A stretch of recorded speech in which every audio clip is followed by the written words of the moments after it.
The torch was already in my hand when the wall came apart.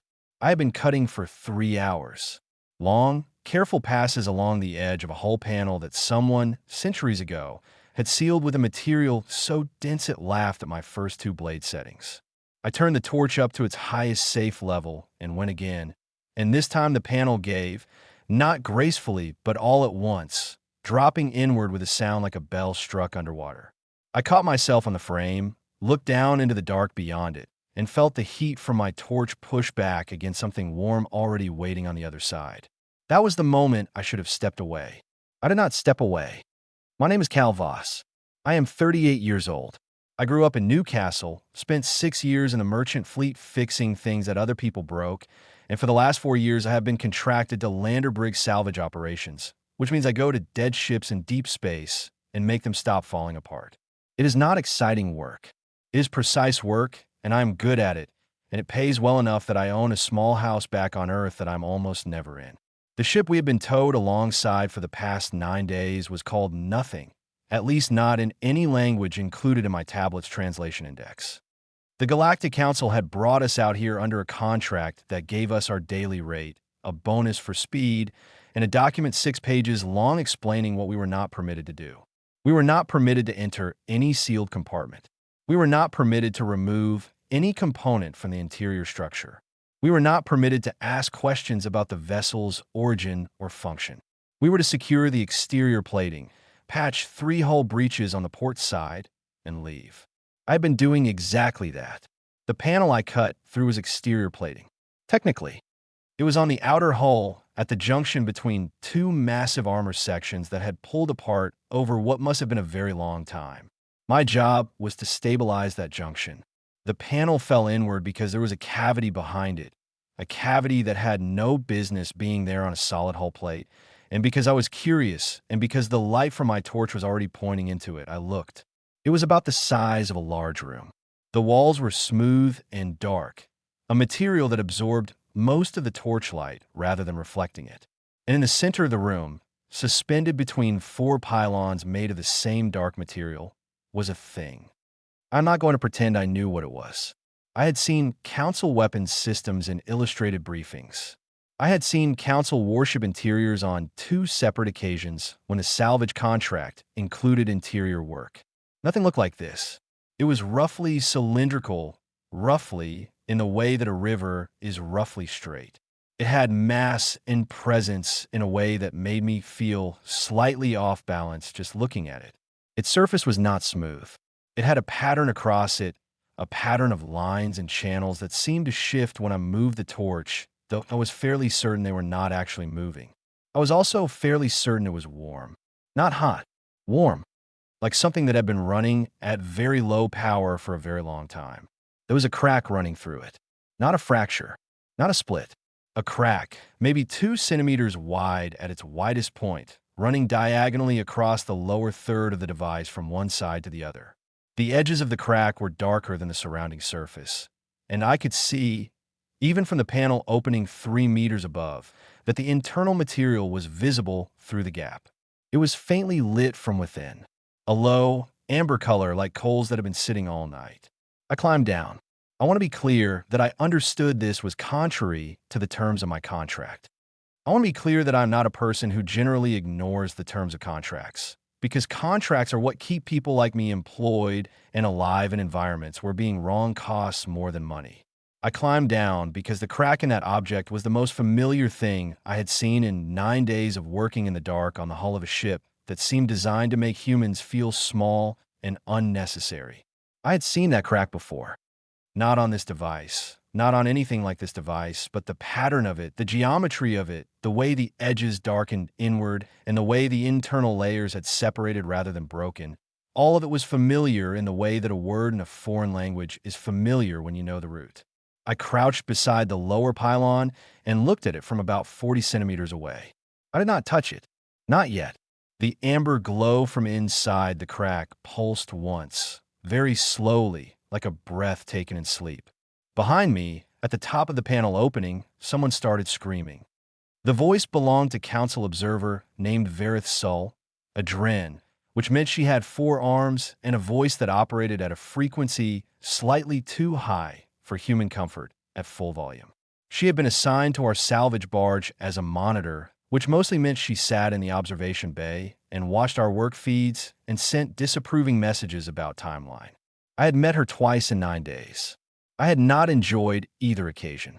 She was screaming my name, not my full name, because Drin have difficulty with the letter combinations in Voss. So she screamed Cal, Cal, Cal in a rising pattern that echoed in the chamber and made the device's amber glow pulse twice in quick succession. I stood up slowly. I stepped back.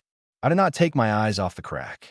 "You are in a restricted compartment," Varith Sul said, from somewhere above me. "You are in a restricted compartment, and you will exit it now, or I will have you removed." "How long has it been cracked?" I asked. A pause. "A long one. Exit the compartment, Cal Voss." I'm asking because the oxidation pattern on the edges suggests it's been open for at least several decades. Maybe longer. I can't date the material precisely, but the internal delamination has a progression to it that takes time. I looked up at her. She was leaning through the panel opening with 2 of her 4 arms braced against the frame. Her face was difficult to read, because Drin faces always were, but her posture communicated something I recognized as fear. "What is this thing?" "It is not within the scope of your contract. It's cracked." "I am aware." "It's warm." Her posture shifted. "Exit the compartment." I looked at the crack one more time. The amber glow was steady now. Quiet. The pulse had stopped. "Okay," I said. I climbed back up through the panel opening. Varith Sul stepped back from the frame and stood very straight and spoke into her communication device in a language my tablet didn't carry. Her voice was low and fast. I pulled off my right work glove and looked at my palm. I had not touched the device, but my hand was warm, as if I had been holding it near a heat source for the past several minutes. I looked back through the panel opening at the thing in the dark below. The crack ran across it like a line someone had drawn with intention. 2 centimeters wide at the widest. Internally delaminate. Warm from within. I had repaired that exact failure mode 4 times in my career. Twice on industrial pressure vessels at the Barton facility in Aberdeen. Once on a deep-sea pipe manifold during a contract in the North Sea. Once on the hull of a cargo carrier whose structural foam had separated under repeated thermal cycling. Different materials, different scales. Same crack. The Drin were still talking on her communicator. The barge alarm had begun its low, rhythmic tone. Somewhere further down the corridor, I heard footsteps moving fast. I put my glove back on. I thought about what Varith Sul's posture had looked like when she saw where I was standing. Not angry. Not outraged. Afraid. I thought about a crack that had been sitting open for decades on something that was still warm. I thought, they don't know how to fix it. That was the thought I took with me when the security team arrived and walked me back to the barge. That was the thought I sat with while Varith Sul filed her incident report, and a council admiral somewhere in orbit was presumably notified that a human salvage technician had climbed uninvited into a chamber containing an object whose name I still did not know. They told me not to touch it again. I looked at the crack running through its core and thought, I've fixed worse than this in a shipyard on a Tuesday afternoon. The alarm kept ringing. I sat on my bunk and waited to find out what happened next. What happened next was worse than I expected, and also, in a way I would not have predicted better. The ship went quiet first. Not the normal quiet of deep space operations, where the ambient hum of the barge fills in around you. Truly quiet. Every non-essential system cut to standby. The lights in my corridor shifted from white to a deep amber, which on council vessels means priority alert. I had seen it once before, during a proximity warning drill. I had never seen it hold steady for more than 30 seconds. It held for 4 hours. During those 4 hours, 3 separate ships arrived at our position. I could track them by the vibration changes in the hull as they matched speed and docked in sequence. The first was a council patrol cruiser, small and fast. The second was something larger, something that made the barge creak slightly when it settled into position alongside us, which meant it massed significantly more than anything I'd seen dock here before. The third arrived without any vibration at all, which, I had learned for council contractor on a previous job, meant it had active dampeners running. Active dampeners were reserved for command-class vessels. Nobody came to my room. I sat and waited and looked at the ceiling and thought about the crack. There are a limited number of ways a dense composite structure fails under long-term thermal stress. I have repaired enough of them to know this. The material itself does not matter as much as people assume. Yes, different materials have different properties. Yes, the specific fix changes depending on what you're working with. But the failure mode, the mechanism, the reason the thing is cracked in the first place, that is almost always one of a small number of possibilities. And what I had seen on that device was thermal delamination. Internal separation along a stress axis, most likely caused by uneven heat distribution over an extended period. The outer surface had contracted and expanded at a different rate than the internal structure, and over time, possibly a very long time, the layers had pulled apart. I had seen it in steel. I had seen it in composite ceramics. I had seen it in a carbon fiber pressure vessel that an engineering team had told me was impossible to repair. That vessel was still operational. I had repaired it in 11 hours using a compression sleeve and a technique my first mentor called bridging the gap, which was not a technical term but was an accurate description. The question was not whether the principle applied to the object in that chamber. I was fairly certain it did. The question was whether anyone would let me near enough to try. At the end of the 4th hour, the door to my room opened without a knock. Verith Sol entered, followed by 2 council security officers in full armor, and a Dren I had not seen before. This one was taller than Verith Sol and wore a gray robe with a wide collar that I had learned was a marker of council engineering rank. I stood up. "You said the crack was a known failure mode," Verith Sol said. "Not a question. It is." "Explain." So I explained. I sat back down, and they stood, all 4 of them, and I went through it as simply and clearly as I could. Thermal delamination. Internal stress separation. The specific visual characteristics that distinguished it from fracture or impact damage. How the progression of the oxidation told me it had been developing slowly over decades rather than appearing suddenly. How the fact that it was still warm meant the device was still partially operational, which was both good news and potentially complicated news, depending on what it did when it was fully operational. The tall Dren interrupted me at that last part. "You do not know what the Ulrith silence does," he said. That was the first time I heard the name. "No," I said. "I don't." "Good." He looked at Verith Sol. They exchanged something in their own language. Then he looked back at me. "You said you have repaired this type of failure before." "Yes." "In what materials?" I listed them. Steel alloys, composite ceramics, carbon fiber, the high-density foam used in deep space hull applications. He listened without expression, which was difficult to read because Dren faces are structured differently from human ones, but his posture was the opposite of Verith Sol's. Where she had been afraid, he was calculating. "The material of the Ulrith silence is not any of those things," he said. "I know. It is a material that no current council species has been able to synthesize or bond. I know that too, now that you've said it. Then you understand that your experience is not applicable. I understand that my exact technique may need to change," I said. "I don't think the principle needs to change." Another pause. He looked at me the way people look at someone who has said something they want to dismiss, but cannot quite. 17 inhabited systems, he said, quietly enough that I was not sure I was meant to hear it. I heard it. "How long?" I asked. Verith Sol answered before she could stop herself. 31 hours from now, before the containment structure destabilizes completely."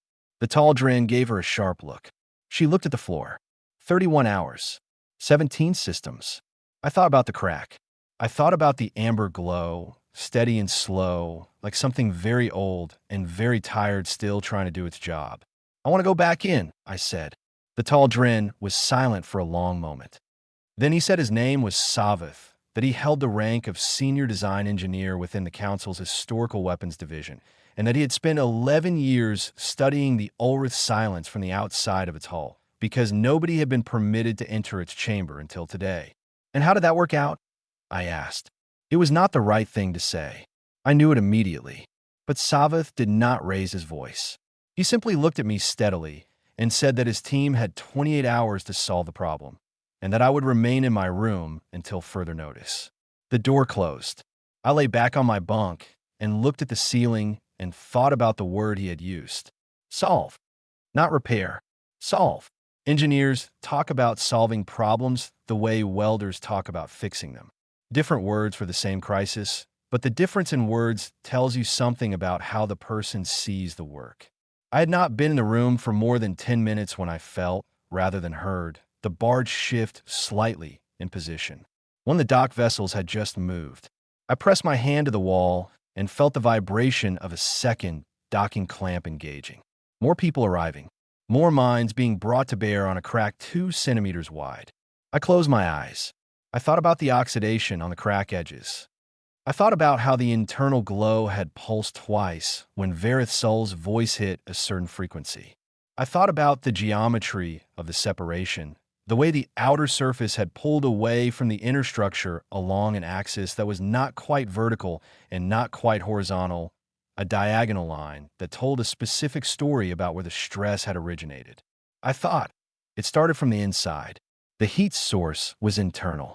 The outer surface cooled faster than the core could keep up with, and over a very long time, the two layers separated along that diagonal because that was the line of least resistance in the material's internal structure.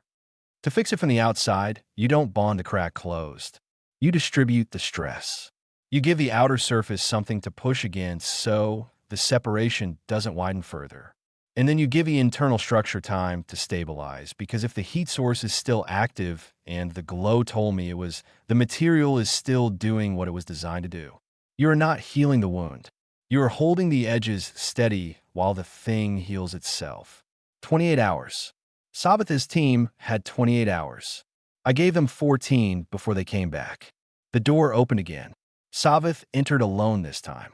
He looked older than he had 4 hours ago, which meant that in Dren terms, something had gone significantly wrong. They don't show fatigue the way humans do. They show it in the width of the secondary eyelid, which closes slightly when stress accumulates. His secondary eyelids were notably narrowed. The fracture has widened, he said. By how much? 4 millimeters. In 14 hours. I sat up. That's accelerating. Yes. What have you tried?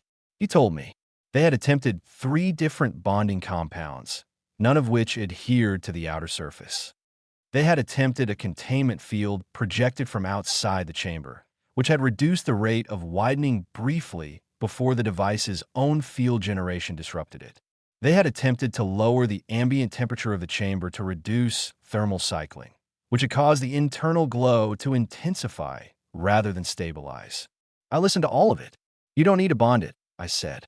We know that, he said, and there was an edge in his voice now, something that was not quite frustration, but was close to it. We are not attempting to bond it. Every approach we have tried is based on external stabilization. You're trying to hold the outer surface in place. Yes. From the outside. Yes.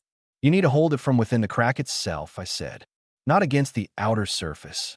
You need a sleeve that sits inside the separation and applies outward pressure, pushing both layers away from each other rather than pulling them together. It relieves the stress along the diagonal axis without requiring adhesion to the surface material. Sabbath was very still. If you push both layers outward, he said slowly, you widen the crack. You widen it by controlled amount, yes. 3 millimeters, 4. Enough to seat the sleeve. Then the sleeve provides the compression across the gap, and the internal heat source does the rest. The material closes around the sleeve over time as the stress equalizes. You're not fixing the crack. You're giving it somewhere to be. He looked at me. What material would you use for the sleeve? I don't know yet. I need to be inside to decide. It has to handle the thermal range without deforming, and it has to be thin enough to seat without forcing the crack too wide. He did not move for a long moment. Then he turned slightly toward the wall, which I had learned was a Dren mannerism, meaning he was thinking through something he didn't want watched. 12 hours remain in my team's authorized window, he said. I know. If your approach fails, the crack will be wider. The timeline will be shorter. I know that too. Another silence. Longer. If I take you back in, he said, And you make it worse. I cannot protect you from the consequences. I thought about 17 systems. I thought about the amber glow going dark. I didn't ask you to, I said. He left the room without another word. I sat on my bunk for approximately 4 minutes. Then the door opened a third time, and a council security officer placed my tool case on the floor just inside the threshold, looked at me with an expression I could not interpret, and walked away without speaking. I opened the case. I looked at what I had, and I started thinking about what else I was going to need. The walk back to the chamber felt longer than the walk away from it. Not because the barge had changed, but because I had 11 hours now instead of 4, and 11 hours is enough time to think clearly about how wrong this could go. I carried my tool case in my left hand and a secondary bag in my right. The secondary bag was the more important one. It contained materials I had taken from the barge's own supply stores, things I had requested through Savith in the 2 hours between his visit and this moment. Not exotic things, not council-manufactured things. A length of high-pressure pipe sleeve from the barge's own repair inventory, rated for deep space thermal differential. 3 different grades of compressed metal shim, the kind used for micro-alignment and hull repair work. A cold-forming press that ran off my own kit's power cell and was about the size of a large boot. Savith walked beside me and said nothing. Behind us, 4 council engineers followed at a distance that communicated something between supervision and doubt. We passed through 2 security checkpoints. At the second one, a council officer scanned my tool case and flagged my cutting torch. "You won't need that," Savith said. "I might need to shape the sleeve material. The torch could agitate the device's thermal field. Then I'll use a cold blade for shaping and save the torch as a last option." He didn't argue. The officer let the torch through. The panel opening was still as I had left it, though someone had installed a temporary ladder on the outer hull side, which I had not asked for, but was grateful to see. I descended into the chamber and felt the warmth immediately, more of it now than before. The ambient temperature in the room had risen. Savith confirmed it from above. 8 degrees warmer than when I had first entered. The device was losing thermal regulation. I set my bags down and crouched beside the crack. It was wider than before. The edges were darker, and the internal glow was brighter now, less amber, more orange like coals being given more air. I held my hand about 30 centimeters from the surface and felt the heat pressing back against my palm. I did not touch it yet. I spent the first 40 minutes just looking. I moved around the device slowly, examining the crack at every accessible angle. I checked the diagonal axis of the separation. I looked at the surface material closely, using a small inspection light to examine the texture at the crack edges. The material was not smooth at that scale. It had a crystalline structure, visible under the inspection light as a faint geometric lattice, like frost on glass, but smaller and more regular. I looked at that lattice for a long time. "Savith," I said. "Yes. What is the thermal expansion coefficient of this material?" "Approximately." A pause. Then, from one of the engineers behind him, a number, not in any unit I recognized. I asked for a comparative reference. The engineer converted it. It was lower than steel. Much lower. It expanded very little under heat, which meant the outer surface had not pulled away from the inner structure because of expansion. It had pulled away because the inner structure had contracted. The heat source was cooling, not warming. The device was not overheating. It was slowly losing energy, and as the internal temperature dropped, the inner structure had shrunk incrementally over a very long time, pulling away from the outer layer along the diagonal stress axis. The outer surface was fine. The outer surface had stayed exactly where it was for centuries. It was the inside that had moved. I sat very still for a moment, recalculating. "I need to change the approach," I said. Behind me, one of the engineers said something in their language that had the tone of a person who had expected this. "Ow," Savith said. "The sleeve doesn't go in the crack. It goes inside the device if there's access. I need to apply internal pressure outward, not compress the crack from within. I need to push the inner structure back toward the outer layer. There is no access panel on the device. Where does the crack meet the lower pylon?" Another pause. Then Savith descended the ladder and came to stand beside me, which he had not done before. He crouched and looked at the junction I was pointing at, where the crack's lower terminus intersected with the base of the left front pylon. At that junction, the crack was at its narrowest, and the pylon's surface was not the same dark material as the device itself. It was slightly different. A connector piece, perhaps, or an older repair from a very long time ago. That pylon is a later addition, Savith said quietly. Later than the original construction. Yes, it was added approximately 300 years after the initial design. The original suspension system was different, so the junction between the pylon and the device hull is not a native bond. No, I looked at the junction. The seam between the pylon material and the device surface was a thin line, filled with something that had once been a sealant and was now mostly a dry residue. Not fused. Filled. I can work through there, I said. Savith looked at me. You are proposing to open a secondary access point in an active superweapon. I'm proposing to use a seam that's already there and was never a native part of the structure. I pointed to the dry residue. This is not original. Whatever put this pylon here did not have access either. They filled the gap. Savith was quiet for a long time.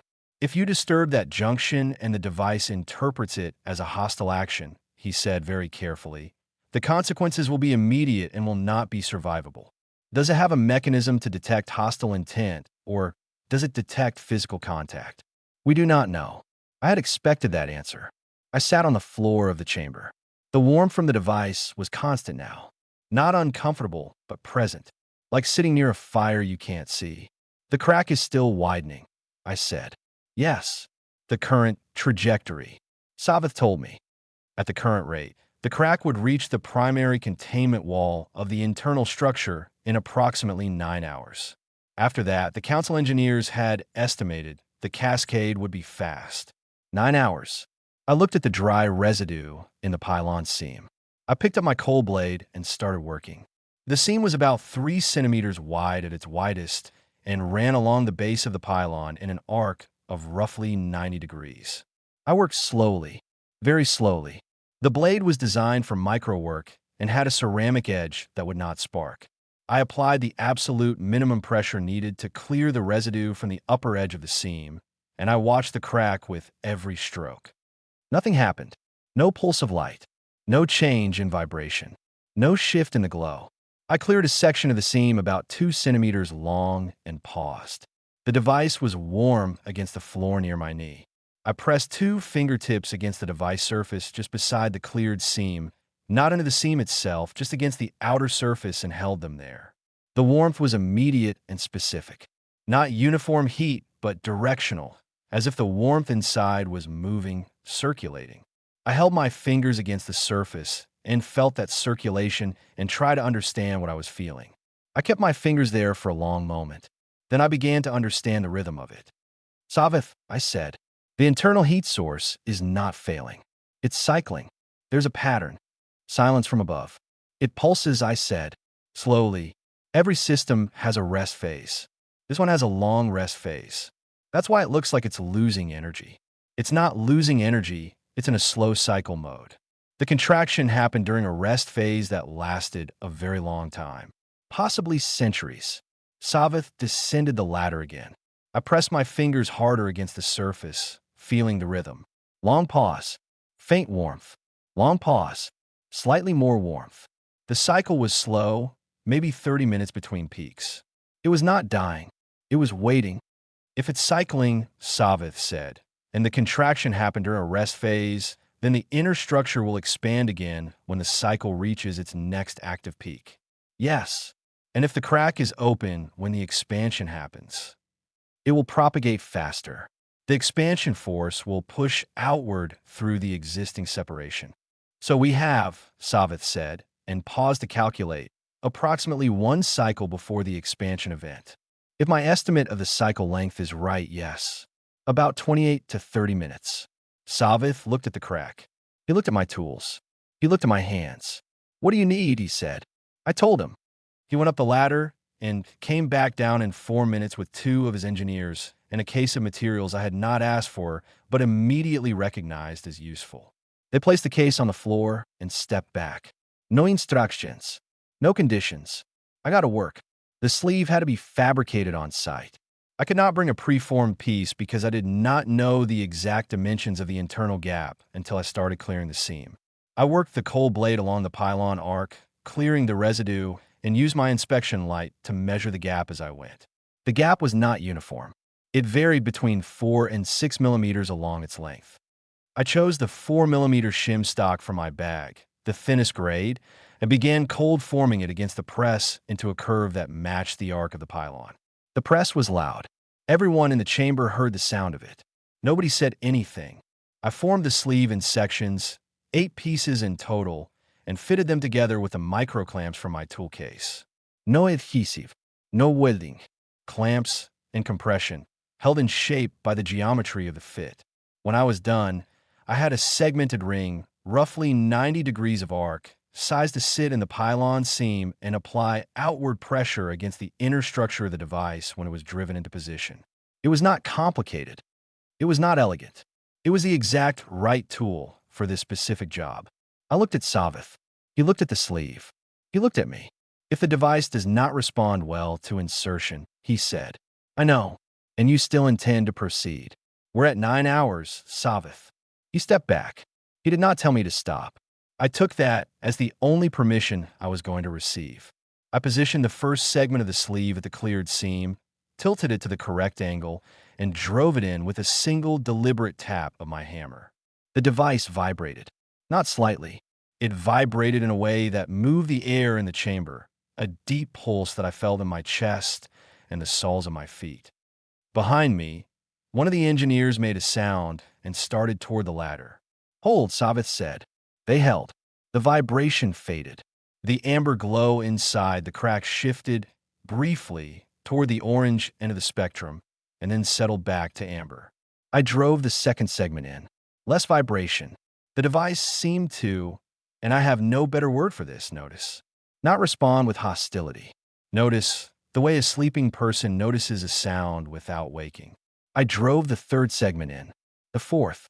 By the fifth segment, the vibration had stopped entirely. The glow inside the crack was steady amber, the way it had been when I first saw it. I fitted the remaining 3 segments and seated the complete sleeve into the pylon arc, and then I raised the hammer for the final compression stroke that would lock the geometry into place. I heard Savith exhale behind me. I swung the hammer.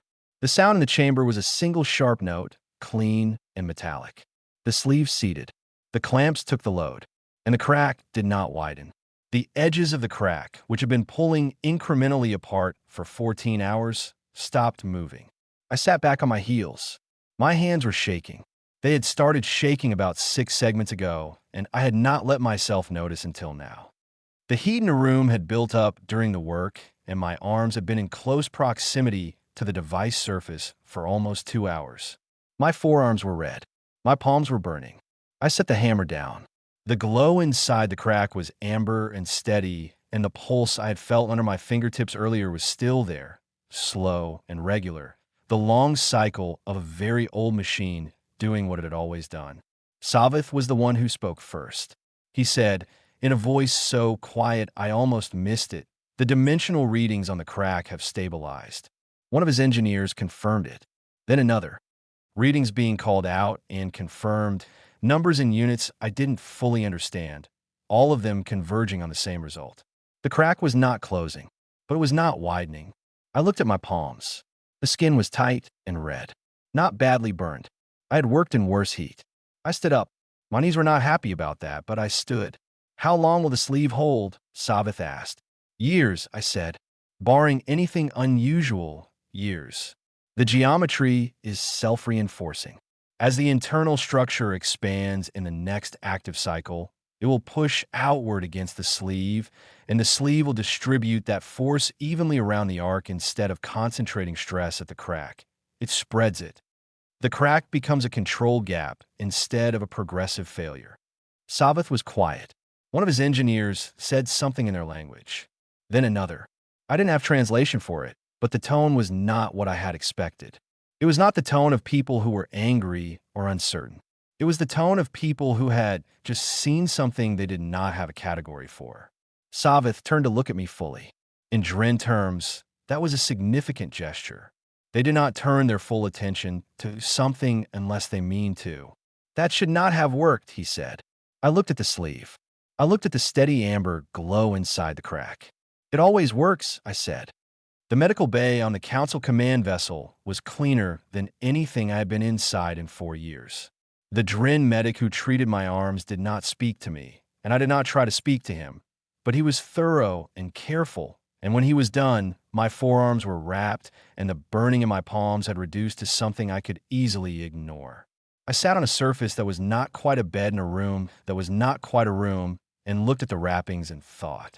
Verith's soul came in eventually. She sat across from me and was quiet for a moment. The council is in session, she said. I figured. There are voices that want to quarantine the information about what you did. Prevent it from becoming part of the official record. I looked at her. Can they do that? They could try. She paused. Savith is arguing against it. I had not expected that. Savith. He says the method you used is not documented anywhere in the Council's engineering library. That it should be. She looked at her hands, which was a human gesture and therefore surprising on a Dren, and I realized she had probably spent enough time around human crews to pick it up. He is also saying something else. Something that I think you should hear. Okay. Inside the device's chamber, there are markings. I waited. Maintenance inscriptions, she said. Very old. Older than the Council itself. They were discovered when the Ulrith Silence was first acquired. Nobody has ever been able to interpret them fully because the language system they use is not in any Council database. Fragments have been translated. Structural diagrams. Operational sequences. But I said, but there's a section that has never been translated. A secondary set of markings deeper in the chamber. Markings that were not found on any external survey of the device and were not visible on any scan. She paused.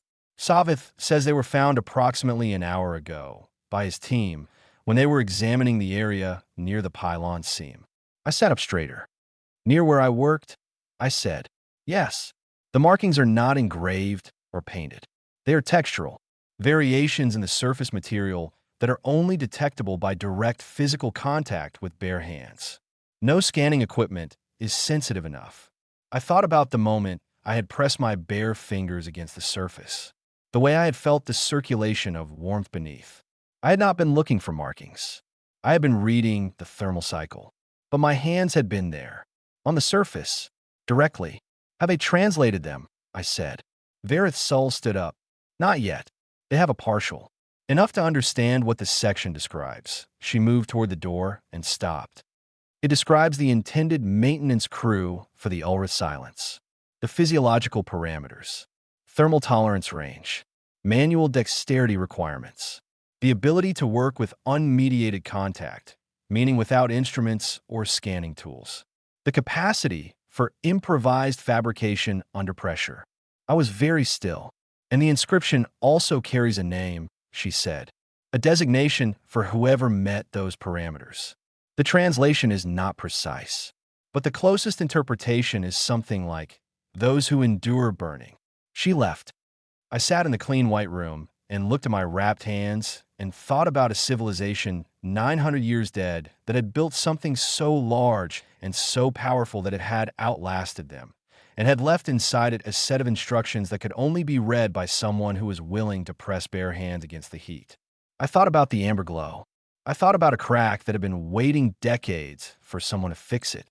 I thought about every pressure vessel I had ever repaired, every cold night in Aberdeen with my hands against a whole feeling for where the metal was wrong, every moment of working in uncomfortable heat because the job was not going to do itself, and someone had to be close enough to understand what they were dealing with.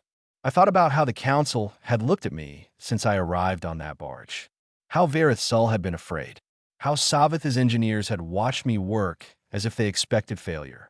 And I thought about a dead civilization that had apparently looked at the same set of human characteristics and built something specifically for them to hold.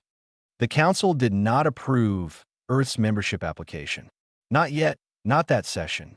There were too many voices and too many complications, and the politics of the thing were beyond anything I was in a position to understand. I did not attend the session. I was not invited. What was approved quietly and without ceremony in a subcommittee that I was told about 2 weeks later by a council clerk who seemed nervous about telling me at all, was a new designation category, one that had not existed before. Its name, in the council's official record, was Ulrith Heritage Custodian. There was only one species on the list. I was offered the designation personally. A formal title, an official registration, a ceremony of some kind in one of the council's orbital chambers. I declined all of it, not out of pride, not out of false modesty. I declined it because it seemed like the wrong thing to do with something that was never really mine to begin with. I wrote a short note instead, addressed to the council subcommittee, suggesting that if this designation was to mean anything, it should be given to the engineers who had taught me to do what I did. The ones at the Barton facility in Aberdeen who showed me cold forming when I was 22. The ones on a North Sea job who demonstrated how to read a failure mode with your hands instead of a scanner.